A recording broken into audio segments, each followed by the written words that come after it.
ठीक है, तो लास्ट क्लास हम लोग बैटरी पढ़ रहे थे। वो 2 टाइप्स के होते हैं, प्राइमरी और सेकेंडरी। प्राइमरी में आपका होता है जो नॉन चार्जेबल होता है, उसको हम चार्ज नहीं कर सकते हैं। जैसे एग्जांपल क्या है, ड्राई सेल है ना, ड्राई सेल आप कह सकते हो। और अगर चार्ज हो सकते हैं तो वो आपका सेकेंडरी बैटरी में कंसीडर होता है। तो एक क्वेश्चन यही पूछा था कि डिफाइन द सेकेंडरी बैटरी, तो आप बोल देना दोज बैटरी या cell which we can charge, है ना, chargeable, then it is consider as a secondary battery. और एग्जाम्पल क्या बोलेंगे उसका, लेड स्टोरेज बैटरी। कल हम लोग ड्राई सेल के बारे में बात किए थे, तो बताइए कि ड्राई सेल, हाँ जी आप बताइए। आप नहीं आए थे, बैठो, आप बताओ एनोड किसका बना होता है, ये सब ऑब्जेक्टिव में पूछ सकता है आपसे। हाँ, जिंक का। और कैथोड कॉपर, ग्रेफाइट। बैठिए, आप बताइए इलेक्ट्रोलाइट किसका होता है, इलेक्ट्रोलाइट किसका होता है ड्राई सेल में, NH4 प्लस।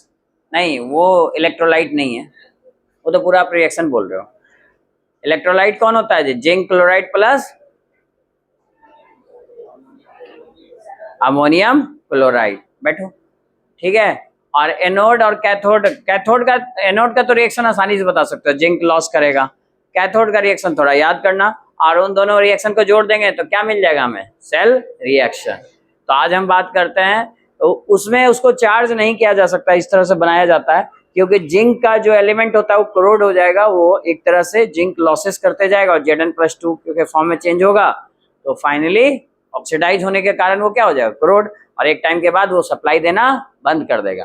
आप ये ऐसा समझो कि जिंक का जो अमाउंट है, मास है, वो डिक्रीज होता चला जाएगा क्योंकि इलेक्ट्रॉन से लॉस हो रहा है। ठीक है, तो सेकंड कौन सा है, ड्राई सेकेंडरी बैटरी। तो लिखिए सेकेंडरी बैटरी आप जानती हो जिसको हम चार्ज कर सकते हैं, उसका एग्जांपल कौन है, लेड स्टोरेज बैटरी। तो लिखिए lead storage battery.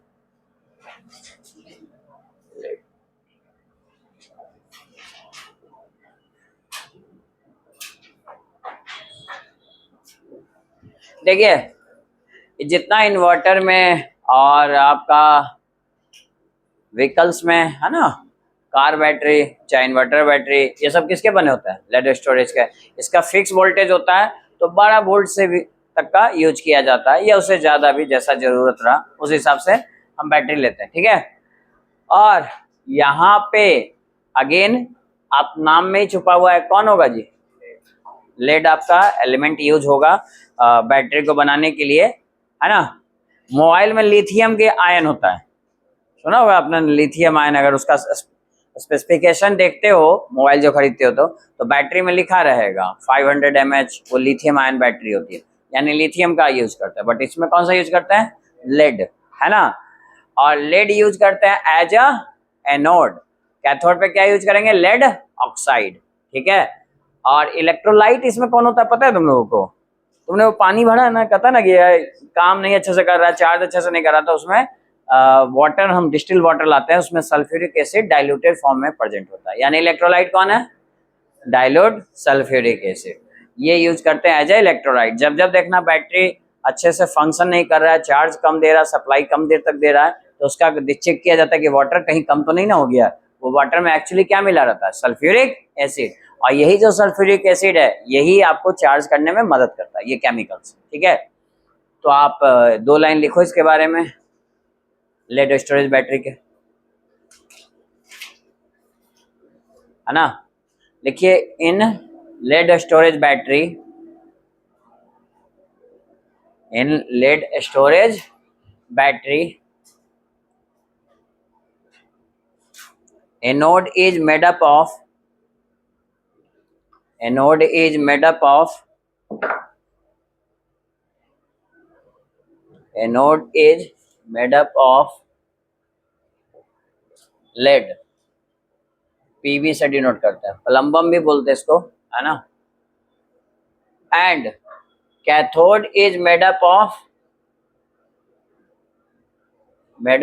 Lead oxide,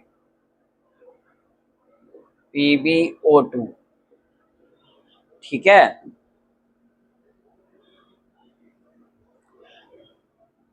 आगे लिखिए एंड डाइल्यूट सल्फ्यूरिक एसिड। बहुत कंसंट्रेटेड नहीं होता है जी, अब देखिए हाथ पे भी जल जाएगा तो जलेगा नहीं आपको, ठीक है। यानी वो कैसा फॉर्म में होता है, उसमें वाटर ज्यादा होता है, diluted. So dilute sulphuric acid use as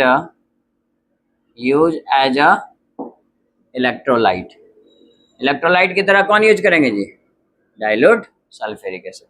देखो ये सब ना आपसे ऑब्जेक्टिव में पूछ सकता है, यहाँ पे ज्यादा सब्जेक्टिव क्वेश्चन बनते नहीं है, लेकिन ऑब्जेक्टिव बहुत ज्यादा पूछते हैं, ठीक है। तो ये आप लिख लीजिए यहाँ पे। तो आप यहाँ देख रहे हो इस डायग्राम में, anode is made up of lead and cathode is made up of lead oxide, और इसके इन बिटवीन क्या रहता है, सल्फ्यूरिक एसिड का सॉल्यूशन। तो यहाँ पे सेल शुरुआत में क्या कर रहा है, लिखिए इसमें फर्स्ट केस, अगर मान लो सेल चार्ज है तो डिस्चार्ज होगा और इलेक्ट्रिसिटी सप्लाई देगा। तो लिखिए ड्यूरिंग डिस्चार्जिंग,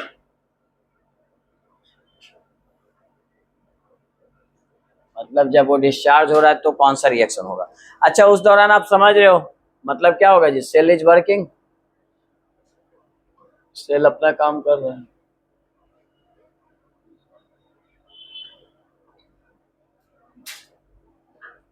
एक बात बताओ, अगर सेल अपना काम कर रहा है और इलेक्ट्रिसिटी पास कर रहा है, डिस्चार्ज हो रहा है, उस समय वो कौन सा सेल की तरह काम करेगा, गैल्वेनिक या इलेक्ट्रोलाइटिक, है ना। तो अभी ये कैसा काम करेगा, गैल्वेनिक। यहाँ पे कुछ केमिकल चेंज हो रहे हैं जिसके कारण इलेक्ट्रिसिटी पास हो रही है।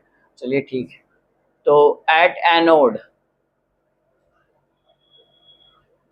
हाँ जी, तो कभी कभी आपसे एग्जाम में ऐसा ही पूछ लेगा, ये पूरा क्वेश्चन नहीं पूछेगा। ऑब्जेक्टिव क्या पूछेगा कि during discharging of lead storage battery it behave as a, और 4 सेल ऑप्शन दे देगा, गैल्वेनिक, लेक्लैंड सेल, है ना, लेड स्टोरेज बैटरी। आप क्या टिक करोगे, गैल्वेनिक सेल। आ रहा है बात समझ में, क्योंकि आपको बैटरी में लिखाया था कि it is a combination of galvanic and electrolytic cell, यानी कि अभी बिहेव कर रहा है गैल्वेनिक की तरह, बाद में इलेक्ट्रोलाइटिक पे भी आते हैं।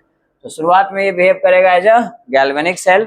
और आइए बात करते हैं इसमें एनोड पे क्या रिएक्शन होगा। बताइए एनोड पे, आपको तो पता ही है क्या होता है जी, ऑक्सीडेशन की रिडक्शन, इलेक्ट्रॉन का क्या होगा, सॉरी लॉस होगा। तो लेड आपका यहाँ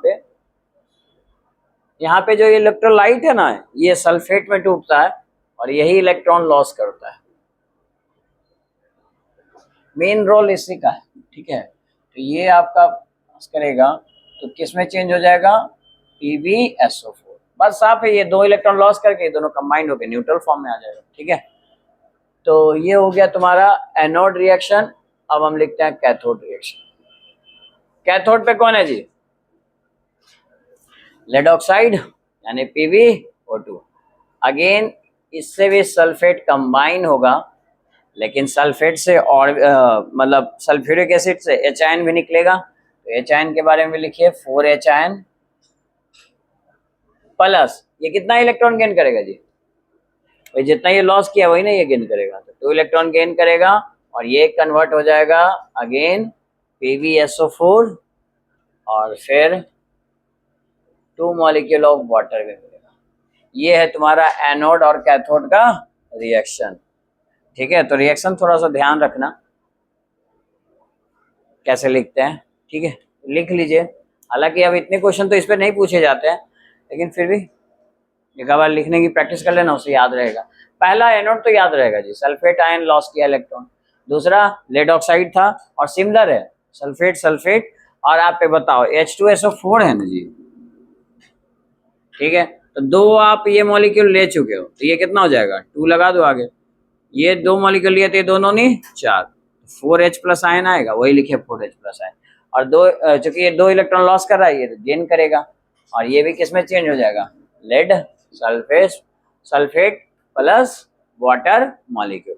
तो अब बताओ मुझे कि ड्यूरिंग डिस्चार्जिंग क्या होगा सेल का रिएक्शन, सेल रिएक्शन लिख सकते हैं ना आप लोग, तो लिखिए तो जरा खुद से। सेल का reaction.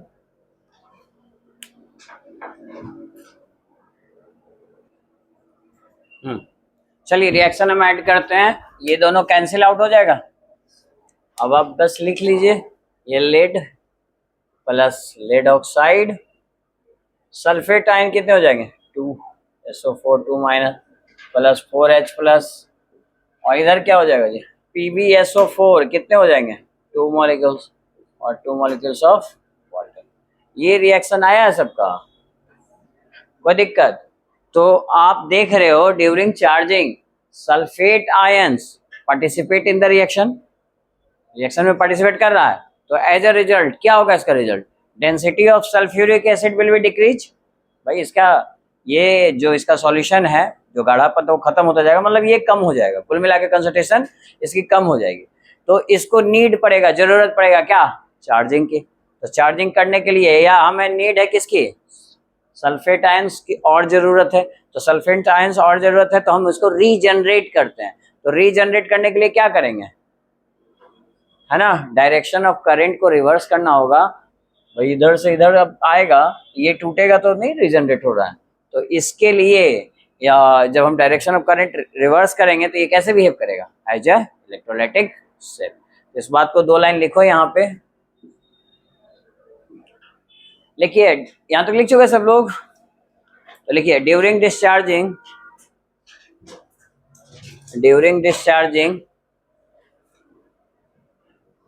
density of sulfate ion density of sulfate ion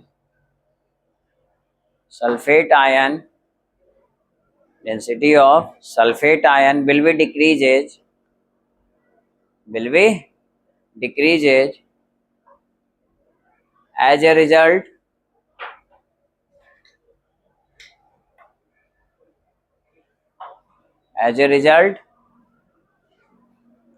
concentration of sulfate ion is less, घट जाएगा ये, concentration of sulfate ion is less,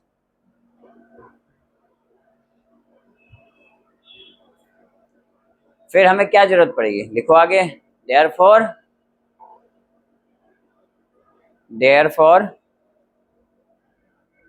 we need to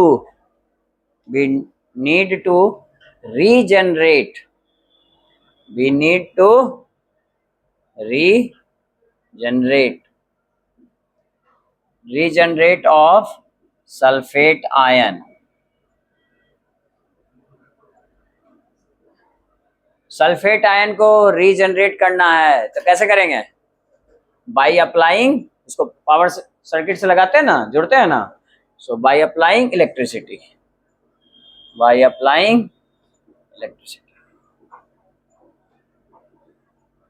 तो बताइए जब आप इलेक्ट्रिसिटी अप्लाई करोगे तो उस केस में ये कैसे बिहेव करेगा,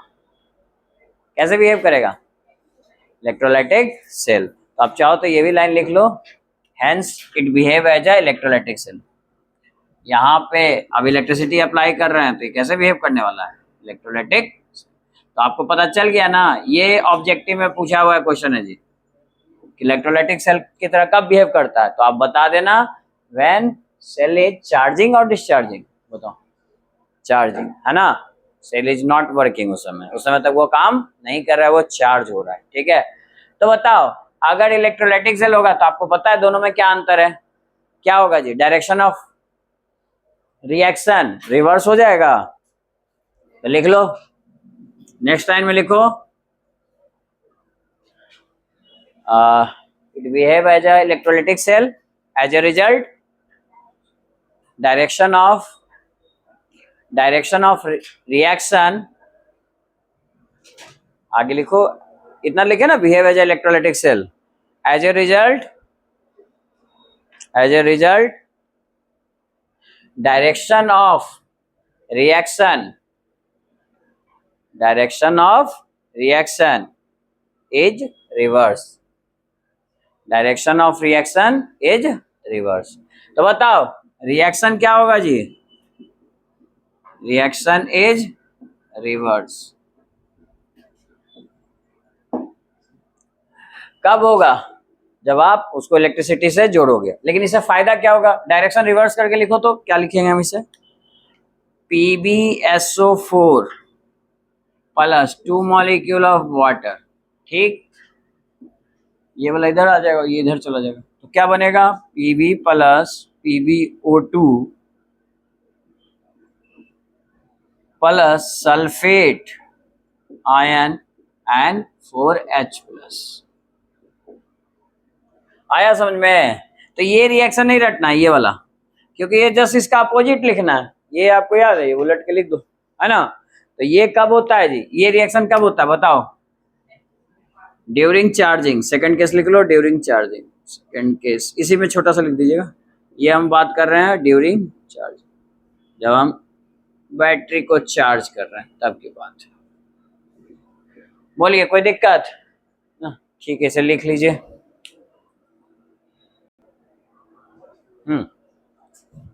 ठीक है, तो हमने बात कर लिया कि यहाँ पे सल्फेट आयन का रीजनरेशन होता है, ये भी आपका ऑब्जेक्टिव में पूछ सकता है। अब हम बात करते हैं कि लेड स्टोरेज बैटरी कैसा था, सेकेंडरी, और प्राइमरी बैटरी भी हमने पढ़ लिया जो ड्राई सेल था। एक और सेल हम लोग यूज करते हैं जिसका नाम है फ्यूल सेल। आजकल के टाइम में ये ज्यादा यूज में है ना, तो लिखते हैं फ्यूल सेल क्या होता है। तो हेडिंग दीजिए फ्यूल सेल आप लोग।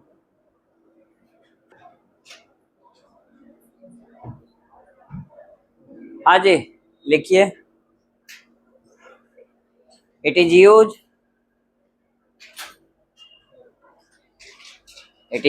To produce electricity. It is use to produce electricity. It is used to produce electricity by combustion of hydrogen gas.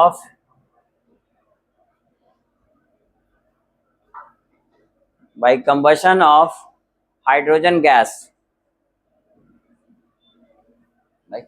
of hydrogen gas H2। आपको पता होगा हाइड्रोजन गैस कैसे यूज करते हैं जी? एज अ फ्यूल यूज करते हैं, fuel की तरह काम करता है। आपको पता होगा हाइड्रोजन गैस कहाँ यूज करते हैं? रॉकेट फ्यूल में। ठीक है, क्योंकि क्यों यूज करते हैं बताओ? रॉकेट फ्यूल की तरह हाइड्रोजन गैस को ही क्यों यूज करते हैं? पेट्रोल। हाँ, अच्छा, लाइटर इन वेट होता है वो। हाँ बोलिए। अच्छा, और गैस तो हम लोग मीथेन भी ले सकते थे, और भी गैस ले सकते थे। लाइटर वेट वाला बात नहीं सही है, क्योंकि वहां तो वॉल्यूम की बात होती है भाई, 1 लीटर रख रहे हैं या 2 लीटर रख रहे हैं, है ना भाई? वो अलग बात है कि हाइड्रोजन मॉलिक्यूल 1 लीटर में ज्यादा आएगा, यही है, लेकिन ऑक्यूपाई तो उतना ही जगह करेगा, है ना? तो वेट का वाला तो बात नहीं है। और बताइए जी, एक तो इन्होंने सही बोला पॉल्यूशन फ्री है, तो वो तो हम और भी गैसेस यूज कर सकते हैं पॉल्यूशन फ्री के लिए। ठीक है, इसकी कैलोरीफिक वैल्यू बहुत ज्यादा होती है, पता है? हाइड्रोजन गैस की कैलोरीफिक वैल्यू बहुत ही हाई होती है, 150 जूल। 1 ग्राम बर्न करने पे जितना मैक्सिमम एनर्जी देता है वही क्या कहलाता है? उसका कैलोरीफिक वैल्यू। और सबसे ज्यादा कैलोरीफिक वैल्यू किसकी होती है? हाइड्रोजन गैस की। पेट्रोल का बताया है तो 47 के आसपास होता है, मतलब इससे 3 टाइम्स कम है ना? और बाकी जितने सब्सटेंस है उनका उससे भी कम है। डीजल वूजल का तो और कम है, केरोसिन का और भी कम है।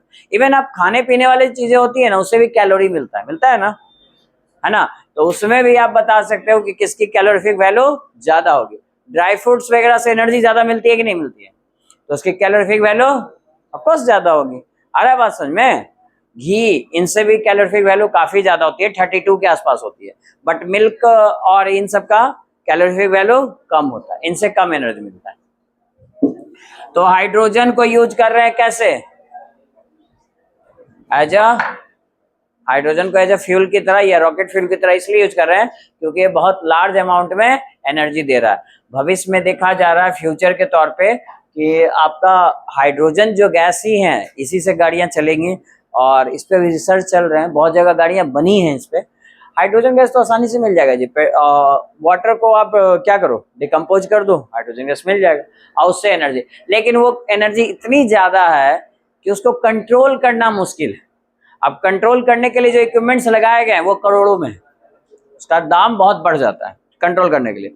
अब बताओ उतनी महंगी गाड़ी हर आदमी ले पाएगा? नहीं ले पाएगा। ठीक है, उसका फ्यूल तो सस्ता हो गया, पानी तो हम घर वाला भी लगे भर देंगे, ठीक है, वो तो बात है, लेकिन पहले उतना पैसा लाएंगे कहाँ से? आ रहा बात समझ में? तो रिसर्च यही चल रहा है। क्या चल रहा है रिसर्च? कि उसको सस्ता और कैसे किया जाए और मिडिल क्लास फैमिली तक भी पहुंचाया जाए। फ्यूचर में यही होगा, क्योंकि आप देखे होगे शुरू में मोबाइल फोन भी बना तो बहुत महंगा था जी, आम आदमी के पहुंच के बाहर था। ठीक है, धीरे धीरे ठेला वाला के भी पहुंच में आ गया, सब रिक्शा वाला के पहुंच में भी आ गया, है ना। तो ये रिसर्च चलते रहते हैं, धीरे सस्ता होता है।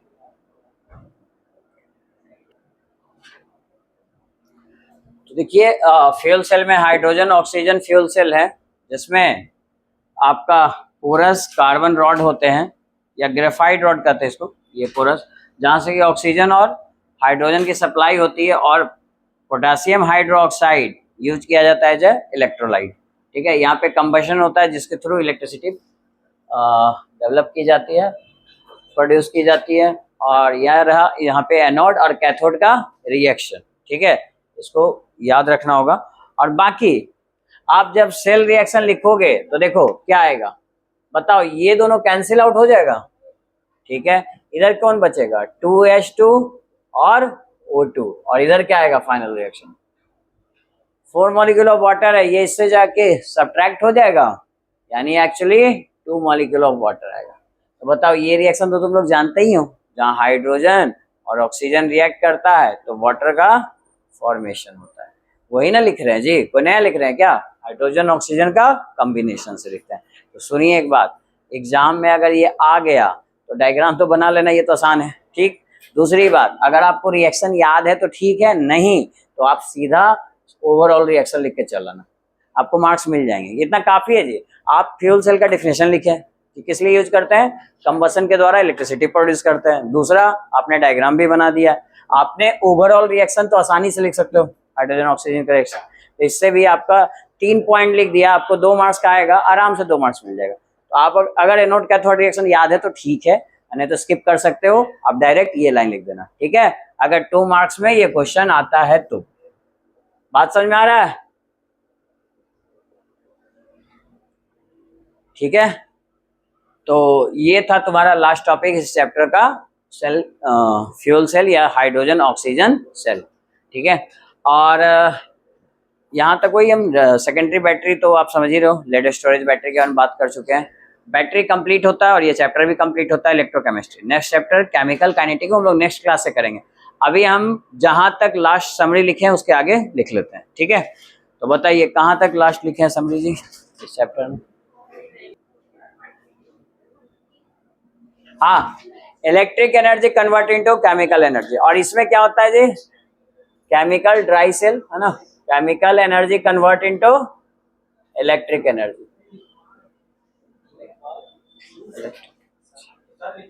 ऐसी समरी लिखवा रहे हैं? अच्छा, तो अच्छा कोई बात नहीं, हाँ लिखो। सेकंड पॉइंट, ये दोनों को नहीं लिखवाएं, दोनों इसका नहीं लिखवाएं, ये लिखवा रहे हैं साथ में। हाँ, दोनों को कंपेयर करके याद करवा रहे हैं एक साथ। देखिए यहाँ पे इलेक्ट्रोलाइटिक सेल में आप बताइए करंट, क्या बोल रहे थे इसके बाद दूसरा पॉइंट? स्पॉन्टेनियस। ये रिएक्शन कैसा? Non spontaneous reaction. तो ये कैसा? Spontaneous reaction.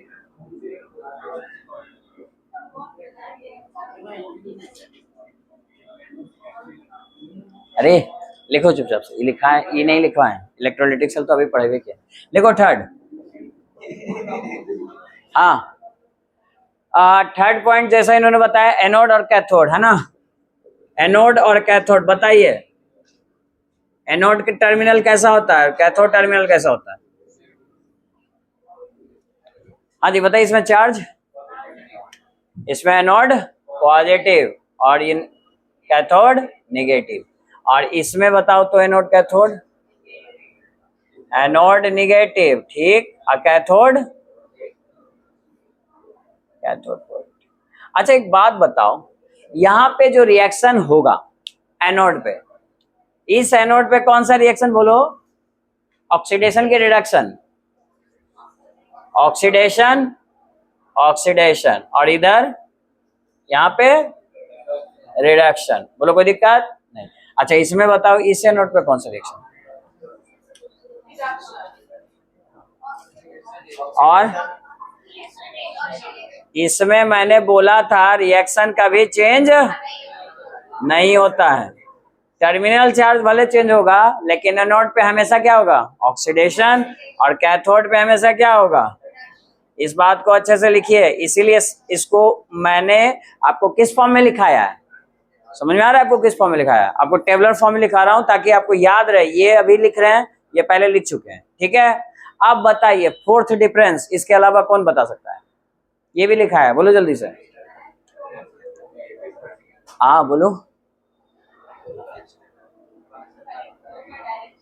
हाँ बिल्कुल सही बात है, आप इलेक्ट्रॉन का फ्लो नहीं बता सकते हो जी। देखिए यहाँ नेगेटिव कौन है, कैथोड, इलेक्ट्रॉन फ्लो कहां से कहां करेगा, करंट अपोजिट कर लेना, इलेक्ट्रॉन फ्लो कहां करेगा, कैथोड टू एनोड। यानी फ्लो ऑफ इलेक्ट्रॉन कोई पूछेगा तो क्या बोलोगे, कैथोड से एनोड, किसमें, हाँ लिख लीजिए फोर्थ पॉइंट, ये इंपॉर्टेंट है, ये ऑब्जेक्टिव एग्जाम में बहुत पूछता है। फ्लो ऑफ इलेक्ट्रॉन फ्रॉम कहा, negative terminal cathode to anode, लिख लीजिए कैथोड टू एनोड।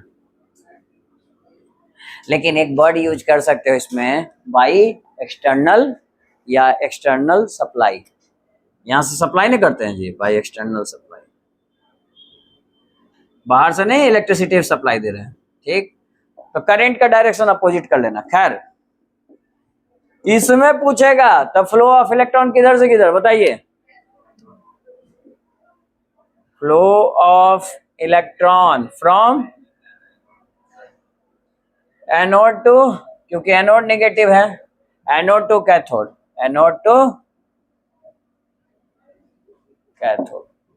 इसमें कोई एक्सटर्नल सप्लाई नहीं यूज किया जाता है, डायरेक्ट सप्लाई देता है, जैसे ड्राई सेल खुद से सप्लाई देता है, कोई एक्सटर्नल वोल्टेज या पावर सर्किट या हम नहीं लगाते, कनेक्ट आउट सोर्स से एक्सटर्नल एनर्जी नहीं लगा रहे, कोई दिक्कत नहीं ना। अब बताओ नेक्स्ट डिफरेंस कौन बता सकता है, फिफ्थ, बहुत सारे पॉइंट्स है लिखो ना। देखो आप ध्यान दिए होगे तो इसमें ना, ये आप चाहो तो डायग्राम मत बनाना, बस खाली सुन लीजिए। यहाँ पे एक ही कंपार्टमेंट होता है जिसमें क्या कौन कौन होता है, एनोड और कैथोड दोनों होता है। यानी आप लिख सकते हो कि इट हैज, कितने कंपार्टमेंट्स होते हैं इसके पास, one compartment, one compartment, it has only one compartment. But इसमें बताओ तो, आपको याद है इसमें दो कंपार्टमेंट थे, कल भी बात कर रहे थे, ये 1 और 2। सो यहाँ पे कितने कंपार्टमेंट होंगे, 2, इट हैज 2 कंपार्टमेंट। आपको कल नहीं लिखा रहे थे जी कि एनोड किधर होता है, लेफ्ट में कि राइट में, लेफ्ट, यहाँ पे कैथोड होता है, तब ना लिखा थे इनोट ऑफ सेल, बोले थे लेफ्ट, मतलब ऐसे तो कैथोड माइनस एनोड होता है, तो कैथोड किधर, राइट, और फिर माइनस लेफ्ट।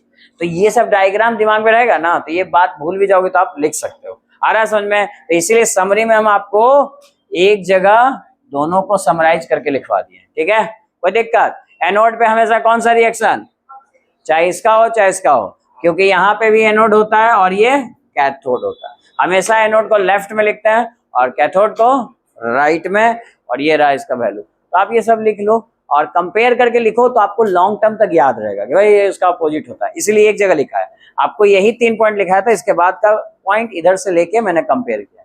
बोलो बात समझ में आता है, ठीक, यहाँ तक लिख लीजिए, निकालना, ठीक है।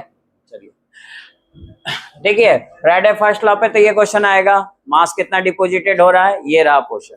दूसरा ये आएगा कि जब आप चार्ज निकाल सकते हो, आप चार्ज निकाल सकते हो कि नहीं, आईटी करके चार्ज निकाल सकते हो, तो पूछेगा कि अगर मान लो आपके पास 10 कूलम चार्ज है तो इसके अंदर कितने नंबर ऑफ इलेक्ट्रॉन्स है, यानी नंबर ऑफ इलेक्ट्रॉनिक चार्ज। तो ये भी सेकंड टाइप का आपको क्वेश्चन कराया था जो एग्जाम्स में आया था, तो आप लिख लीजिए Q equal to NE, N क्या है जी, यहाँ पे, यहाँ एन वो नहीं है, नंबर ऑफ इलेक्ट्रॉन्स नहीं है, यहाँ नंबर ऑफ इलेक्ट्रॉन्स है, और ई क्या है, ई आपका इलेक्ट्रॉनिक चार्ज है। इलेक्ट्रॉनिक चार्ज क्या होता है बताओ, इलेक्ट्रॉन का इंटू 10⁻, ठीक है। तो दोनों एन में अंतर है जी, पहले वाले एन में क्या क्या कहते हैं, इसको लिख लो, number of electron in redox reaction, यहाँ पे ये रेडॉक्स रिएक्शन है। ये जितना रिएक्शन हमने किया उसमें ऑक्सीडेशन रिडक्शन साथ साथ चलता है। अरे भाई साफ साफ दिख रहा है, एनोड और कैथोड है, ऑक्सीडेशन रिडक्शन दोनों होता है। तो रेडॉक्स रिएक्शन में जितना एक्सचेंज हो रहा है एन का, लेकिन यहाँ पे जो एन है वो कौन है, नंबर ऑफ इलेक्ट्रॉन्स। तो ये कभी कभी आपसे पूछ लेगा, क्यू का वैल्यू आपको पता होगा कैसे, वो करंट और टाइम का वैल्यू दे देगा, उसे क्यू पता चल जाएगा। आ रहा है समझ में? अच्छा, इसके बाद दूसरा लॉ था क्या, Faraday second law of electrolysis. तो लिखिए, ये भी 2 मार्क्स में, थ्योरी में भी लिखने आता है, न्यूमेरिकल्स भी आता है इसमें। तो लिखिए Faraday second law of electrolysis.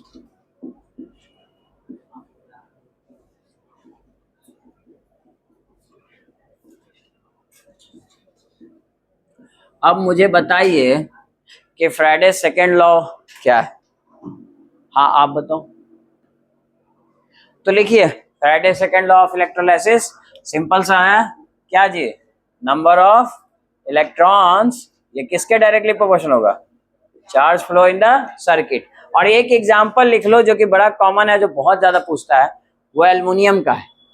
Aluminium जो है कितने इलेक्ट्रॉन्स गेन करेंगे जी, एल्युमिनियम 3+, 3 इलेक्ट्रॉन गेन करेंगे, तब जाके ये कैसा डिपोजिटेड होगा, एल्युमिनियम के फॉर्म में डिपोजिटेड होगा। और क्या हुआ जी, नंबर ऑफ इलेक्ट्रॉन्स कितने होंगे यहाँ, 3। क्यू की वैल्यू क्या होगी, 3 फैराडे।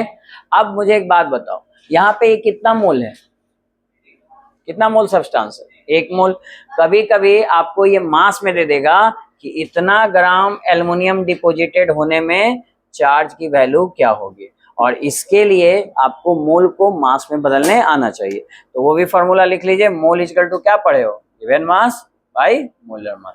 तो 2 तरह का सवाल आएगा, डायरेक्ट भी पूछ सकता है या इनडायरेक्टली मास के टर्म में भी दे सकता है। ऐसा क्वेश्चन कराया था आपके प्रीवियस ईयर में भी है और एनसीईआरटी बुक में भी है, ठीक है। कोई दिक्कत किसी को इसमें नहीं। कैल्शियम क्लोराइड वाला एग्जांपल सब में था, जहां पे कैल्शियम आपका 2 इलेक्ट्रॉन गेन किया तो 2 फैराडे था, ठीक है। तो ये सेकंड टाइप का क्वेश्चन आएगा। इसके बाद हम क्या पढ़े बताइए, टॉपिक का नाम बताइए पहले तो, खाली प्रोडक्ट ऑफ इलेक्ट्रोलाइसिस में मोस्ट इंपॉर्टेंट क्वेश्चन सल्फेट का कंपाउंड, ठीक है। सल्फेट के 2 सल्फेट बहुत इंपॉर्टेंट है, एक तो आपका एक्वस कॉपर सल्फेट और एक्वस H2SO4, ठीक है। ऐसा छोटा सा एक लाइन खींच लो और एनोड कैथोड लिख लो, और साथ साथ लिखते जाओ कौन कहाँ डिपोजिटेड होगा। यहाँ पे हम बात कर रहे हैं कैथोड और यहाँ पे बात कर रहे हैं एनोड। तो चलिए, आपको तो समझ में आता ही है कि भाई यहाँ पे कॉपर प्लस मिलेगा, और वाटर को भी अगर लिखना चाहो तो यहाँ ब्रैकेट में लिख ना लो HOH-। तो बताओ, कॉपर और हाइड्रोजन में कैथोड पे कौन पहले चल जाएगा, कॉपर की वैल्यू हाइयर होती है, ठीक। एनोड पे कौन जाएगा, सल्फेट जब भी रहे ना बाबू, आंख मूंद करके आंसर मार देना, O2 ये ऑप्शन में रहेगा, ठीक है। कोई दिक्कत? चलिए इसमें बताइए, इसमें भी यहाँ भी H+, पानी का मतलब यही ना है जी। तो भाई यहाँ तो हाइड्रोजन जाएगा, फिक्स है, लेकिन यहाँ कौन जाएगा, ऑक्सीजन। कोई दिक्कत? तो कोई भी सल्फेट आयन रहे, कैल्शियम सल्फेट रहे चाहे लेड सल्फेट रहे, हमेशा एनोड पे कौन जाएगा। और ये दोनों पूछा हुआ एग्जाम में इसीलिए दिया हूँ, ठीक है। तो यहाँ से बहुत ज्यादा आपके एग्जाम में चांसेस है ऑब्जेक्टिव पूछने के, मैं बता दिया हूँ। और एक ऑब्जेक्टिव और पूछता है, वो है तुम्हारा एक्वस NaCl। लिखिए एक्वस NaCl, बताइए जी, H+OH-, ऐसा ही वाटर टूटेगा, आप समझ ही रहे हो, यहाँ प्लस यहाँ माइनस, कौन जाएगा कैथोड पे, हाइड्रोजन, क्योंकि हाइड्रोजन 0 है नेगेटिव, और एनोड पे कौन जाएगा, Cl2। बोलिए कोई दिक्कत? बस प्रोडक्ट ऑफ इलेक्ट्रोलाइसिस खत्म आपका 3 पॉइंट में, ठीक है। और उसमें भी हिंट बता दिया हूं कि हमेशा सल्फेट वाला में ऑक्सीजन कहाँ जाएगा जी, एनोड पे, ठीक है। तो ये सब बात याद रह जाएगा ना, और 1-2 बार रिवाइज करना। और बेस्ट तरीका होता है रिवीजन का, क्वेश्चंस बनाइए, उसमें आपको याद जो आएगा ना वो एग्जाम में भी याद रहेगा। ठीक है, इसके बाद नेक्स्ट टॉपिक हमने क्या पढ़ा, बैटरी पढ़े। तो बैटरी में कुछ ऐसे तो सब उसमें सब्जेक्टिव टाइप है, लेकिन चलो बैटरी में भी कुछ ऑब्जेक्टिव लिख लेते हैं, देखते हैं काम का कुछ है तो।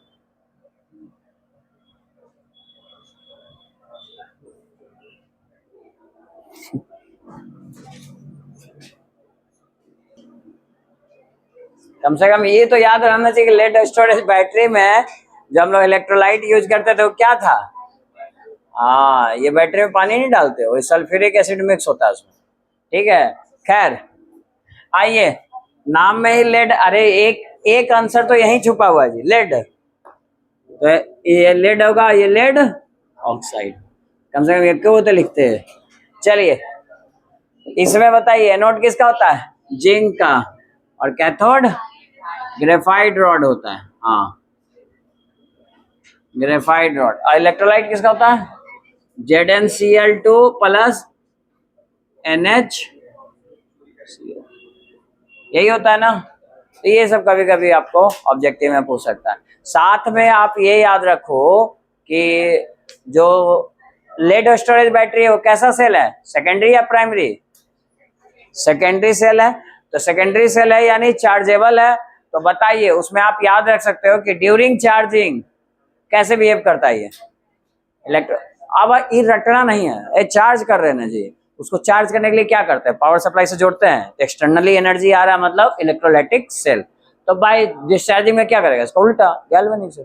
ठीक है, हर चीज को ना एग्जाम्पल जो डे बाय डे अपने आसपास देख रहे हो उससे जोड़ के रखिए, आपको हमेशा याद रहेगा। भूलोगे भी तो एग्जाम्पल से सोच के बता सकते हो, बता सकते हो कि नहीं बता सकते हो। तो ये सब लिखने की जरूरत नहीं है, ये इस तरह का ऑब्जेक्टिव आता है। अच्छा, किसका जनरेशन करते हैं जी, SO4 या माइनस यानी सल्फेट आयन का करते हैं।